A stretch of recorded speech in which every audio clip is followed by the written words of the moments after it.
This week's episode is brought to you by World Land Trust. They're a conservation charity that has been protecting the world's most biologically significant and threatened habitats for more than 35 years. As we all face up to the consequences of climate change, it can be hard to know how to be part of the solution. But with World Land Trust, you can take action. Its project Buy an Acre gives you the power to take a practical step to steer the world away from irreversible harm. For each £100 donated by our listeners, one of World Land Trust's partners will buy an acre of land under threat of deforestation. And once safely purchased, the land will be restored and conserved in cooperation with local communities. Already, with the support of people like you, Buy an Acre has bought and protected over 3.3 million acres of land worldwide. So join World Land Trust now and start saving land and species, acre by acre. You can find out more at worldlandtrust.org.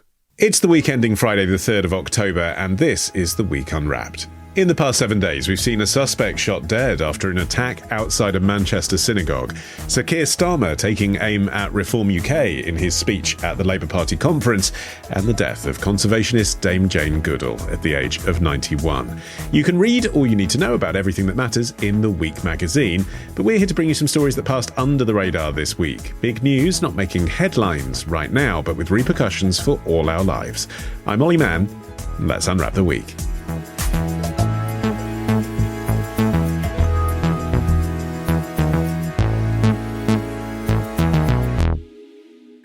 And joining me, as ever, from the Week's digital team, we have Harriet Marsden, and from the Week Junior, senior editor Felicity Capon. But sitting in for Jamie this week from daily history podcast, A Day in History with the Retrospectors. It's excellent. Try it. It's Arion McNicoll. And everybody, in memory of Jane Goodall's work, what's your favourite monkey? Bonobo. Oh, yes, a bonobo is a good one. Yeah, a little baby's just been born. The only bonobo in the UK has just been born. It's so cute. Good fact.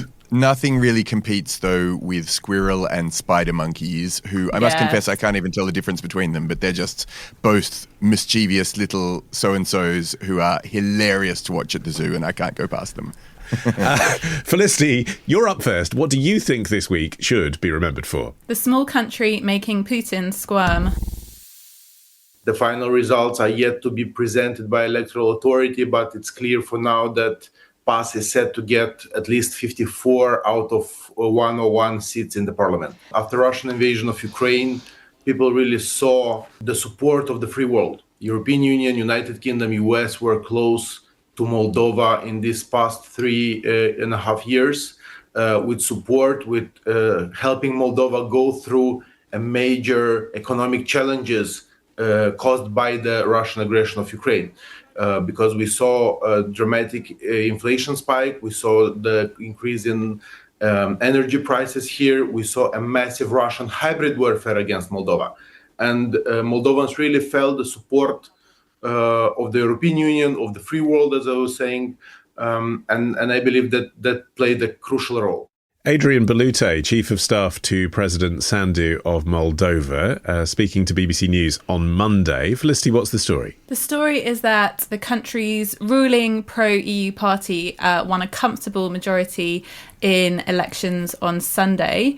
It beat the opposition, which was comprised of several pro-Russian parties, by quite a considerable margin. And that's come as a bit of a surprise, because there was quite a lot of fears that it was going to be a lot closer than that. It was a real sort of neck and neck in the lead up. Around 1.6 million people cast their votes, which was about just over half of eligible voters, and that's a higher turnout than in previous elections. And it's a big deal. Moldova is a small, poor country that is sandwiched between Romania and Ukraine. It used to be part of the Soviet Union, and it was seen very much as a territory that Putin was interested in. Well, you know what Putin's like. He obviously would love to bring it back into the Russian fold and, have his Russian empire and all over again. So it's quite a big deal that Moldova has decided to go the other way. Yeah. So specifically then, how does this result in the Moldovan election compare against previous years? What sort of swing are we seeing? So the winning party, they're called the Party of Action and Solidarity, led by the Moldovan president, Maia Sandu, and they won just over half a percentage of the vote, and that's translated into 55 out of 101 seats in parliament, so a comfortable majority. Harriet. I think the important context here, though, is that she actually in last year's presidential election, she actually failed to secure a majority in the first round of voting, which was hugely embarrassing for her because she had expected to comfortably win a second term in this presidential election over her pro-Kremlin Socialist Party rival last year. And then she had to go into this incredibly embarrassing second round of voting, largely because she had expected to comfortably win, but then she lost the majority, and this was blamed on an unprecedented assault on the democratic process by foreign forces, which she claimed were pro-Russian criminal groups. So I think, yes, we can look at this as a kind of pro-Western, anti-Kremlin victory in Moldova, but I think it's important to look at what happened last year and the context for this, which was, not so comfortable. Yeah, and also the process of actually joining the EU, Arion, which is, what her party has stated they would like to do. I mean, it's part of their constitution anyway, isn't it? They voted on it already, I think, but this is another mandate for that. That is a not unbureaucratic process that takes some time. It's not sped up by this vote, is it really? No, not particularly. And, formally, Moldova has advanced incredibly quickly through the process. It had candidate status from 2023. Accession negotiations opened in June last year. And then you've got this ongoing screening and this total, chapter by chapter work throughout the years since then. So you've kind of got this enormous attempt to push them into the process, but it's not going to happen incredibly quickly because there's this thing called the acquis communautaire, which is the EU's whole rule book on law and judiciary reform and anti-corruption and public procurement and competition rules and all of these things. And you have to meet all of these standards before you're going to be included in the running for, actually joining the EU. So, we're a long way from that. And the fact that Russia has tried to influence the process suggests that they're not going to just stop at that. They really did throw the entire electoral disruption handbook of intimidation and cyberbullying and all of the different approaches that they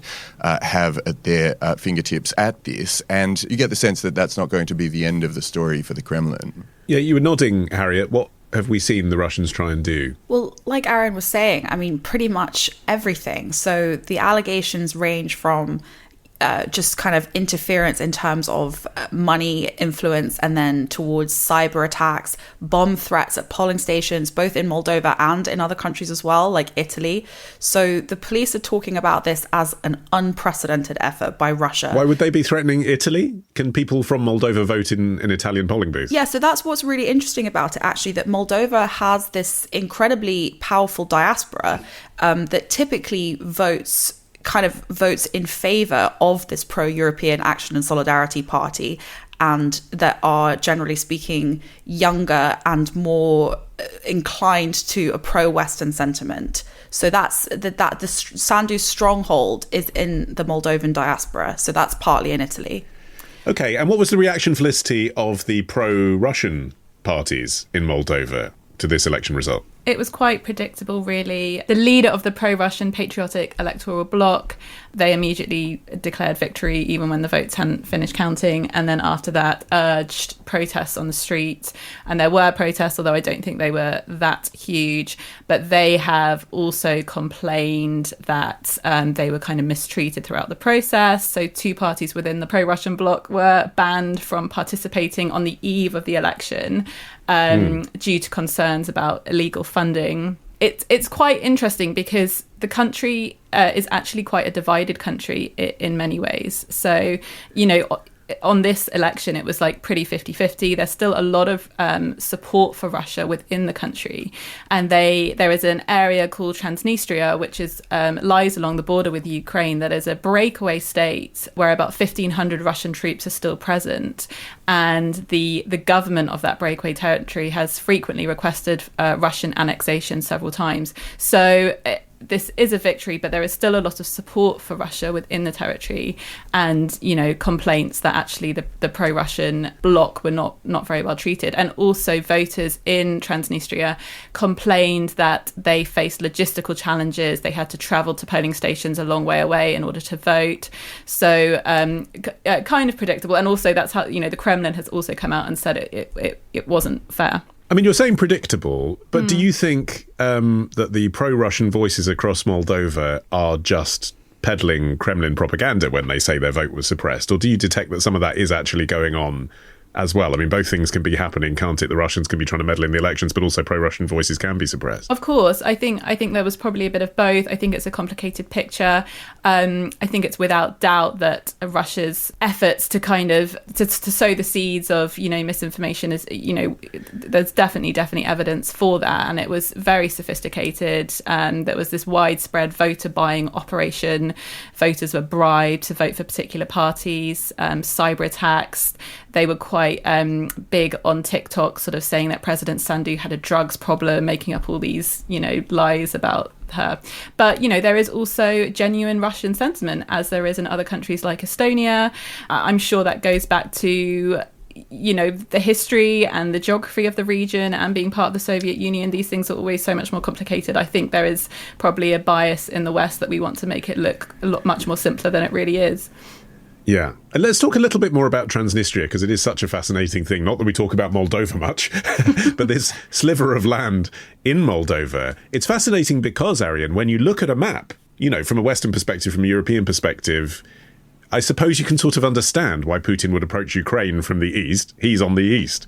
You look at where Transnistria is, and it's on the east of Moldova, but that's on the west of Ukraine. And it's sort of fascinating that there are such strong pro-Russian feelings there. Totally. I mean, you think about Transnistria, and it sounds like one of those places that's a fictional setting from a Cold War spy novel or something. Yeah. But it's real. It's this thin strip of land, as Felicity was saying, that runs along the Dniester River between Moldova and Ukraine. And officially it is part of Moldova, but practically it's been operated as this self-declared republic since 1990, because when the Soviet Union collapsed, Moldova leaned towards independence and closer ties with Romania, but the population of Transnistria, which was heavily Russian-speaking and with this quite large Slavic minority, they resisted, basically fearing dominion from Moldovan and Romanian nationalism. And that led to this brief but violent war that has since been frozen. It's kind of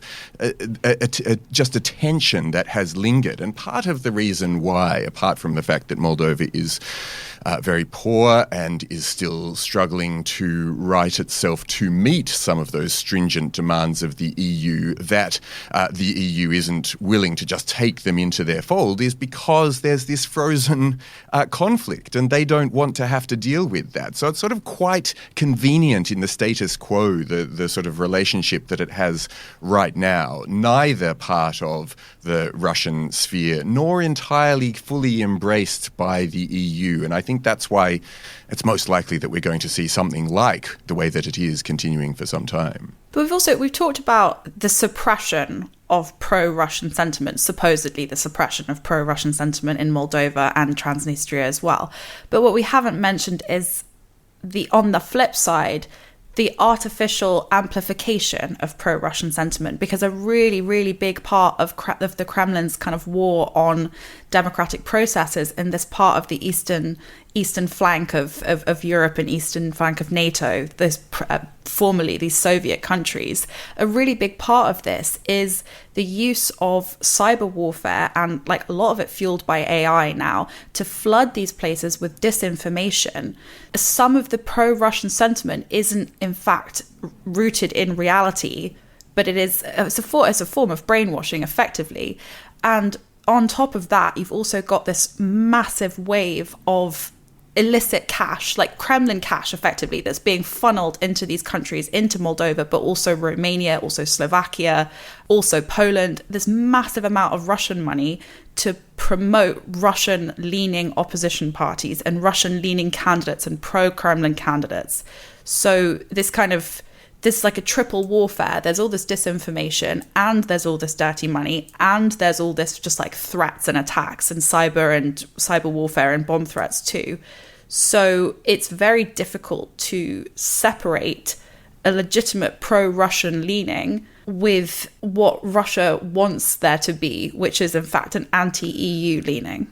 Yeah, I guess in terms of implications for all of us, Felicity, in a way it kind of comes down to the question of whether this sort of election result makes it a softer target for Putin, because he'll say, like Ukraine, you know, they're against us, they want to be part of Europe, but look, they have all these Russian-leaning people and Russian speakers and stuff, and so therefore this should be in our sights, or whether it makes it harder because, like the Scandinavian countries, they've stood up to Putin and said, this is the language you understand, go away. Yeah, I mean, it's definitely a blow to Putin, I think, this election result, and what he does with it or how it influences his thinking about the region. And I think that's what's so interesting. There was a good piece in The Guardian this week, which was kind of a profile about Alexander Lukashenko of Belarus, and sort of saying that he's now reaching out to the West. Obviously, he's been this sort of strongman ally of Russia, but he's now sort of trying to kind of play the game between the West and Russia. And, you know, there's talk of should the West offer him a way out of the Russian shadow. So I think it has implications for all our lives, because obviously these countries are kind of on the front line of the conflict with Russia, and what they do and where their elections take them and what their leaders, you know, whether they sort of lean more towards the Russia or to the West, obviously is a really big deal. And this has huge implications for Ukraine, to have, you know, Russian troops and Russian influence, a hostile neighbour, another hostile neighbour would have been a big deal for them. So I think they're breathing a sigh of relief. Okay, up next, the return of a 90s icon. It isn't Baby Spice, it isn't Beanie Babies. Find out who after this.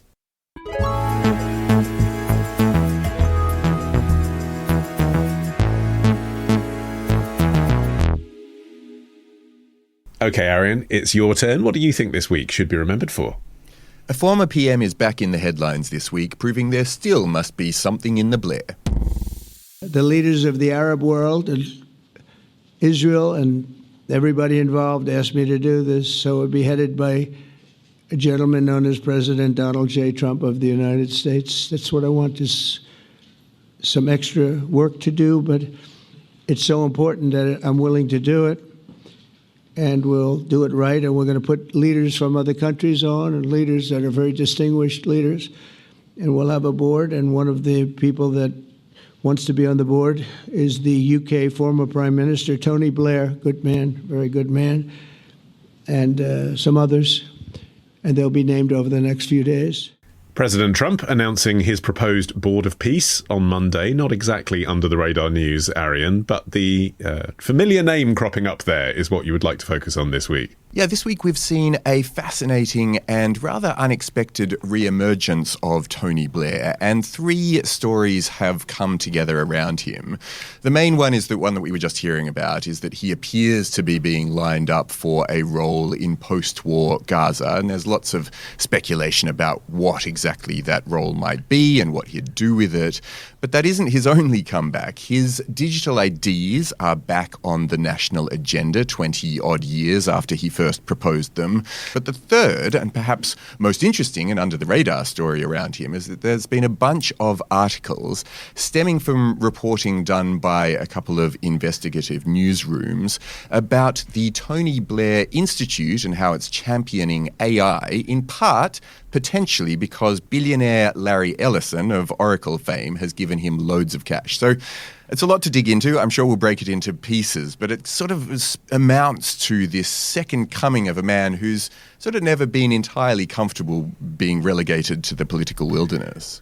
Well, exactly. He's sort of never really been away. And I suppose cynical listeners will be saying, Arion, you just haven't been paying attention if you're surprised by this news. As you say, he has the Tony Blair Institute. The whole purpose of that is to wangle its way into the kind of decisions that governments are making. He's previously been a Middle East envoy, so we knew about that. He has championed, as you say, I mean, to be fair, they weren't digital IDs originally, were they? Under him, they were ID cards, but he's championed that idea for 20 years.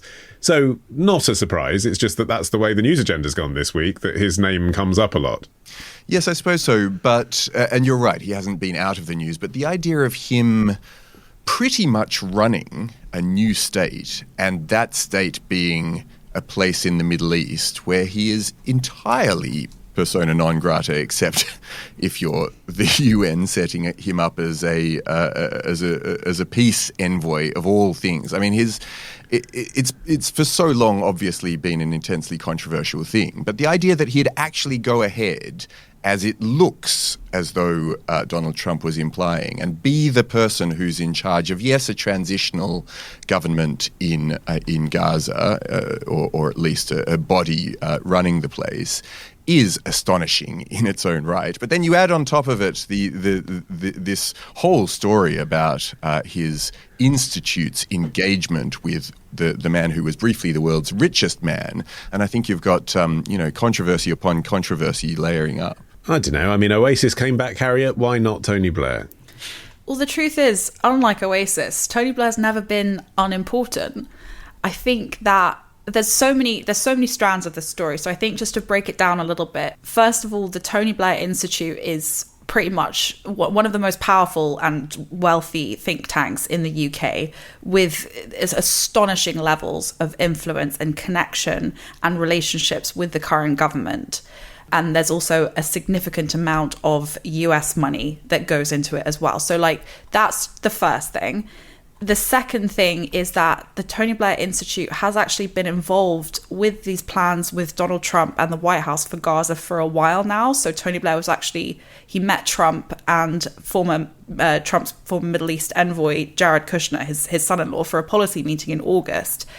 And most embarrassingly, I think this has actually gone quite under the radar, but the FT's done a lot of reporting on this. In the summer, the Tony Blair Institute participated in a project that was led by Israeli businessmen to develop a post-war Gaza plan. And they used financing models created by employees at Boston Consulting Group, which is a big consultancy. And one of the documents, which was reportedly written by a Tony Blair Institute staff member, kind of envisaged kickstarting Gaza's economy with artificial islands off the coast akin to those in Dubai. Now, the Tony Blair Institute later said that its staff had never authored or developed or endorsed any proposal that would involve the relocation or effectively the ethnic cleansing of Palestinians from Gaza. But it was a huge embarrassment for BCG, like an absolutely enormous embarrassment and enormous scandal involving the Tony Blair Institute. So there's that as well. And then the third strand, I think, of this story, which we'll talk about later, is the big, very deep, very intense connections between the Tony Blair Institute and Larry Ellison, briefly the richest man in the world. Okay. But Felicity, he was, in his pomp, the most popular prime minister of our lifetime. He won a record 3 elections for Labour. It's not surprising for him to have a post-PM career and to have some influence. You'd expect that, wouldn't you? I would, actually. He's a divisive figure. Let's put it that way. I think the problem with Tony Blair really is that he sort of became a villain after Iraq, and a lot of the good stuff that he did when he was in power was just immediately forgotten about, basically because of Iraq and the whole, the Chilcot inquiry, and everyone remember the citizen's arrest when some randomo tried to arrest him, and he just became overnight public enemy number one. But he also did a lot of good things, and when he was in power, the Good Friday Agreement went through, and there are some similarities between what happened in Northern Ireland and the peace process and what they want to achieve in Gaza, particularly because it's to do with armed militants and how you get them to lay down their weapons. He has unparalleled network in the Middle East that we've talked about. He has a long experience of dealing with both Israeli and Palestinian leaderships. He 7 years as the envoy of the Quartet, which was the diplomatic group of the US, the UN, the EU and Russia, and that was trying to advance the Israeli-Palestinian peace process. I mean, you have to give him credit for even wading into this awful, horrendous conflict in some ways. Why would you want to? So, yes, I do think he has become this villain. I actually think he is a very wily, canny operator and negotiator and diplomat. And I don't think it's the worst thing in the world that he's involved. What I would say is that Larry Ellison is very pro-Israel. He is quite close to the Israeli Prime Minister, Netanyahu, which I don't love, has donated heavily to the Israeli military through the non-profit Friends of the Israel Defense Forces. In 2017, he gave that organization the biggest ever donation of $16.6 million. So that is possibly a bit icky, but it remains to be seen. And look where we are with Gaza right now. It's a complete disaster. It's awful. It's horrific. Let's hope something good can come of his involvement. Okay, so you've all hinted at the Larry Ellison thing. Let's go there then, Arion. Just for people who don't know really who Larry Ellison is, you may have heard his name, as Harriet said, he's briefly the richest person in the world. Again, was replaced by Elon Musk, who he replaced. But I think a lot of listeners don't really know much about him and his company. Yes. So Larry Ellison is the founder of Oracle, which has fingers in an enormous amount of pies. And as Harriet says, is one of the biggest tech companies and increasingly powerful due to the fact that it runs and operates lots of data centers all over the world. And those data centers have been the sort of underpinning for a lot of its software. But also he is championing AI and the growth of AI, and so, as it turns out, is the Tony Blair Institute. And so since 2021, this is where it starts to get murky. The Ellison's foundation has pledged at least £257 million to the Tony Blair Institute, and that, again, as Harriet was saying, dwarfs the resources of most UK think tanks. So it's an enormous contribution. And this funding has really kind of transformed the Institute into this global behemoth with 900 staff in 45 countries, raising questions about whether Ellison's commercial interests, his own personal interests, are now being what the Tony Blair Institute is pushing, because the Tony Blair Institute has a lot to say about the importance of AI to governments around the world. And look, that may also be his personal belief, but those two things being tied together has become incredibly murky. And I think the latest round of reporting shows that there's at least discomfort surrounding his engagement with this organization, if not some sort of out-and-out concerning coming together of those two organizations' interests. Yeah, and I suppose the Venn diagram of concern, Harriet, is around the NHS, isn't it? That's an area that obviously Tony Blair understands well, having been Prime Minister of this country. It's also a massive data set that if you're a technology company, you'd want to get your hands on.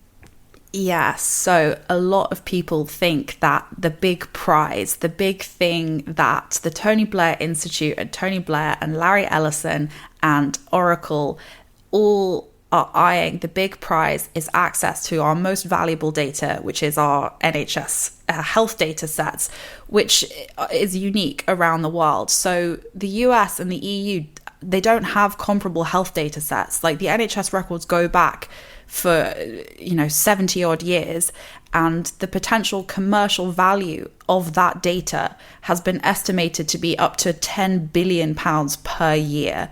So obviously there are huge commercial interests at stake into who gets access to Britain's most valuable data. And it's no coincidence that what Ellison and the Tony Blair Institute have both been banging on about over the last few years is data.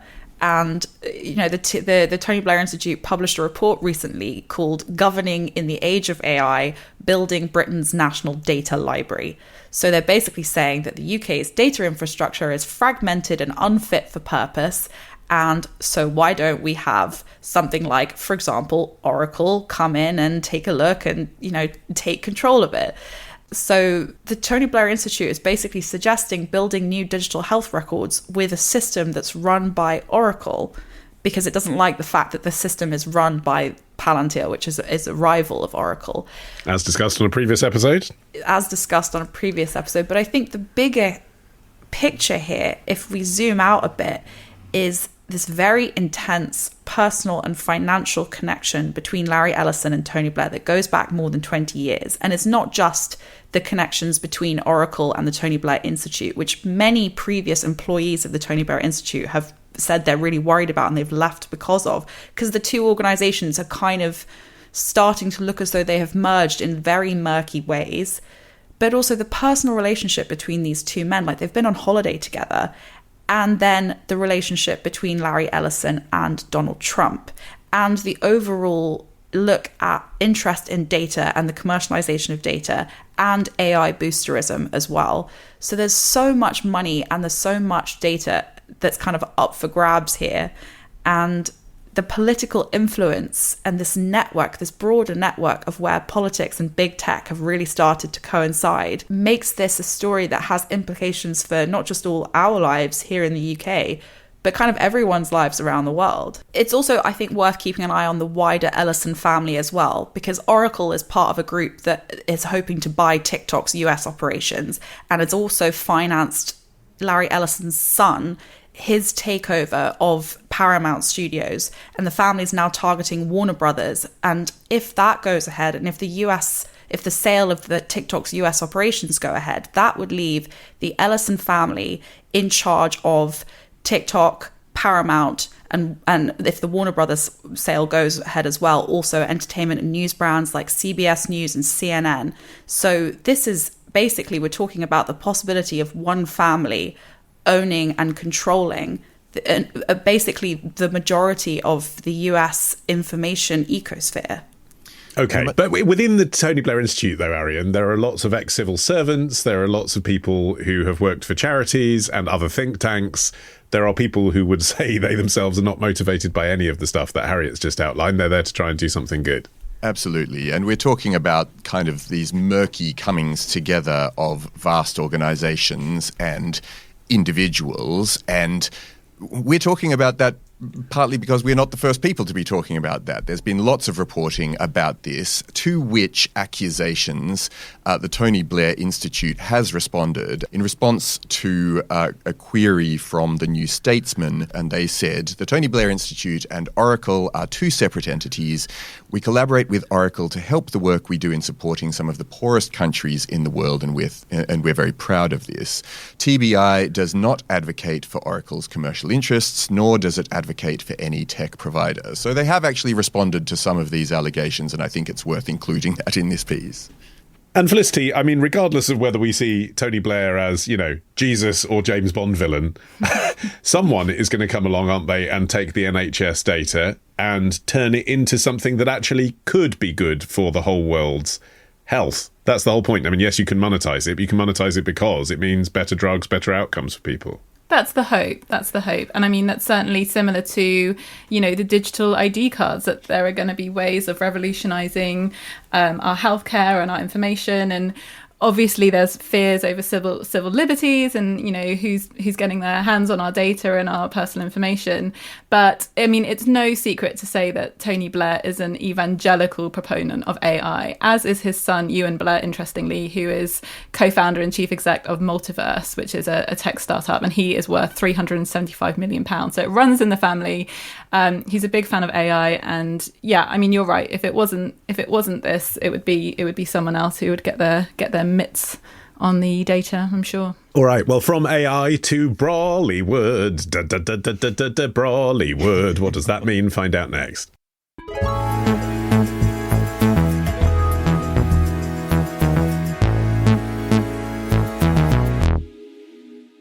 Harriet, you're finishing the show. What do you think this week should be remembered for? Is this the end of the golden age of Brollywood?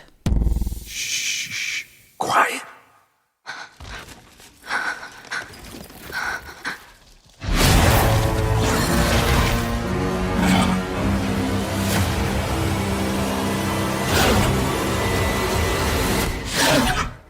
The trailer from Jurassic World Rebirth, released earlier this year, filmed, Harriet, although you wouldn't know it, about 2 miles away from where I'm sitting right now, which is why we're discussing...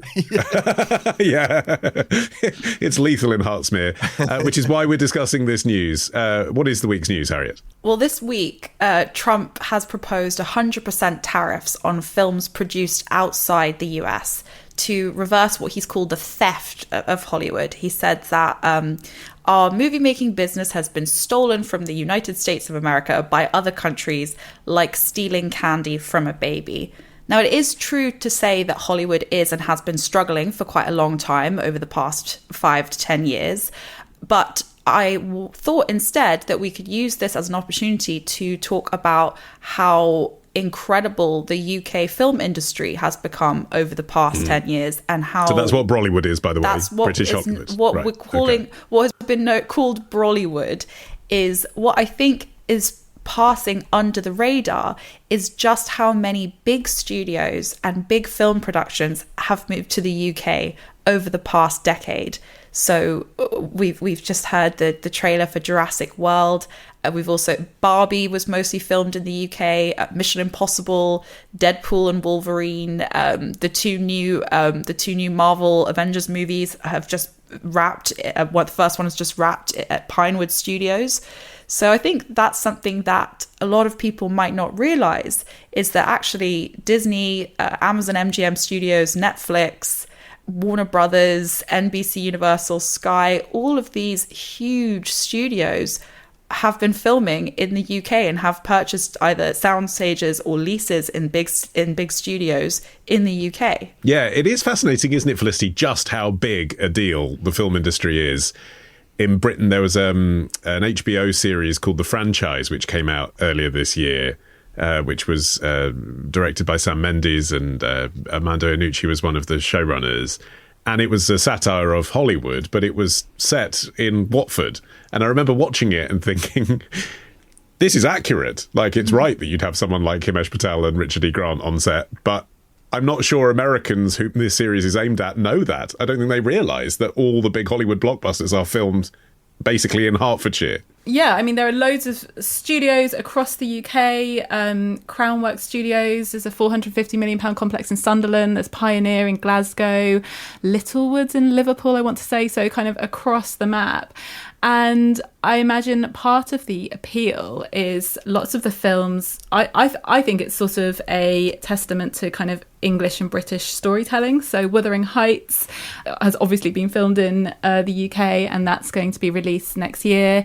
You've got The Chronicles of Narnia coming up, obviously Harry Potter. So a lot of them are... Start with books written a long time ago, yeah. Yeah, exactly. In England. Exactly. And I think that's part of the reason why, you know, you're seeing lots of films being made in this country. Also, the fact that we share the same language makes it very, very attractive, as well, of course, of the money, which I'm sure we're going to get onto, and the massive tax credits that you can get. So it actually just makes sense to make them over here. Yeah, so it's not just tax credits, though, is it? It's that all of us are cheaper. I mean, you see this as well, don't you, with the tech investment that was talked about, Arion, when President Trump came over to Britain a few weeks ago. One of the reasons that large companies want to invest in Britain isn't just because we make it cheaper for them, it's because our people are educated and cheaper than equivalent educated people in America. Yeah, and not just cheaper and well-educated, but also highly skilled with years of experience. You know, we have these deep craft pools from set carpentry to visual effects and post-production, and that's really useful to blockbusters that want to use an enormous amount of people in these huge sound stages. But also it is significant, those tax incentives, the UK's package of reliefs, which were recently reformed into the Audio-Visual Expenditure Credit, or AVEC, and it makes it really financially attractive for people to come and shoot in the UK.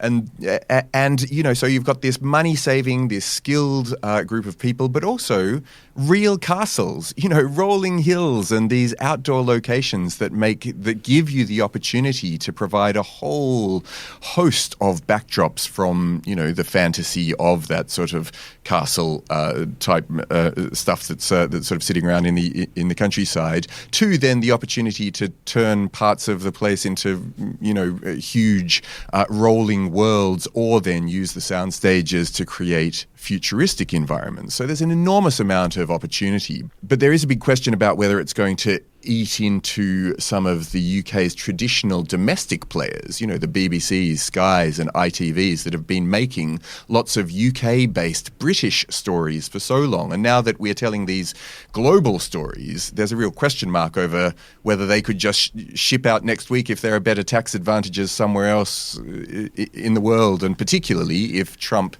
gets his way with this tariff policy. Yeah, I mean, that's maybe not a good news story for the UK, that bit, Harriet. Yes, there's lots of investment. Yes, there's lots of massive international brands that are being made here. But, you know, the kind of telly that people used to make here, kind of mid-ranking, domestic, not too expensive TV, that's just gone. You know, lots of people that I know that work in TV can't get a job. Yeah, although I think we have extensively talked about the challenges to the UK, the homegrown television industry on this podcast. I don't think we need to go into it in too much detail. We are specifically talking about the film industry. But it is true that despite the fact that we've got this massive amount of American and big streamer money kind of flowing into the UK, and these huge studios like Pinewood and Shepperton, they're absolutely enormous, and all these like Marvel productions coming here, and Greta Gerwig's Chronicles of Narnia coming here, and the Harry Potter TV series, and all of these, like some of these most expensive films that will ever be made, like the 2 Marvel Avengers films, all coming to the UK. It is true that a lot of the highly experienced, skilled crews that we have are not getting enough work, because there's all sorts of reasons that we can go into, but effectively the fact that our labour here is cheaper than it is in the US is because most of them aren't unionized in the same way that they are in the US. Studios also don't need to subsidize workers' medical expenses because we have the NHS, but there's all sorts of factors there. But the UK's film sector still is worth £1.36 billion and employs more than 195,000 people. And as we've talked about, we have this incredibly competitive tax incentive system, which offers massive cost savings on big productions. And let's just be clear, the studios care about their bottom line. They do not care about quintessential British storytelling in the same way as they care about the massive cost savings because of these tax reliefs that are offered for filming in the UK. The problem is that despite the fact that the film industry generates so much money for the UK economy, there are still like a largely freelancer-based workforce that is really struggling to find work, is really worried about the fact that this boom over the past 5 to 10 years looks as though it might be heading towards a bust. And also, Felicity, from the Hollywood perspective, yes, as Harriet says, those studios care about their bottom line, but they also care about their history and tradition. You know, it was a filmmaking town. It was built on movies.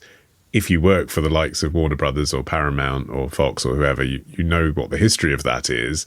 You probably want to make movies in Hollywood. There's going to be a lot of people welcoming Donald Trump intervening in this way and hoping that some production can come back to America. Do you think it might work? I'm sure that's true, although I wonder, I mean, like Hollywood and California and Trump don't get on particularly well, do they? So I'm sure the kind of like, you know, it feels very Trumpian to bring things back to America and have, you know, supporting American workers. But, you know, there are so many other problems like the writer strikes and I suppose the fires in Hollywood haven't been great. So there's lots, I'm sure they do want to keep filmmaking over there, but it has been beset by so many different problems. And also you have to remember that film studios in this country have a really long history. I grew up in Ealing, home to Ealing Studios, which was founded in 1902 and is the world's oldest continuously working studio facility for film production. Is it still there? I didn't know it was still there. That's embarrassing, isn't it? It's still there. It announced a £20 million expansion plan in 2022 and it had a hand in Downton Abbey, Darkest Hour. I mean, I grew up watching really old black and white Ealing Studios films like Whiskey Galore, I would recommend. So, you know, I'm just trying to make the point that Ealing can rival Hollywood. But then on the other hand, I mean, Pinewood Studios, it's where Keir Starmer launched his plan for change last year, and he described it as a beacon. Everyone's favourite thing about Pinewood, that isn't British it? Yeah. Creative brilliance, and the fact that, you know, it's been home to the Bond film since the 1960s, and they announced this massive expansion in 2023 that would have made it the world's biggest studio. But they recently announced that they changed their mind and they're actually building a state-of-the-art data center instead of the original scheme for 21 new stages because of a reduction in global film production. So they're thinking that in 5 years' time, there won't be the demand to justify the outlay of 21 new stages.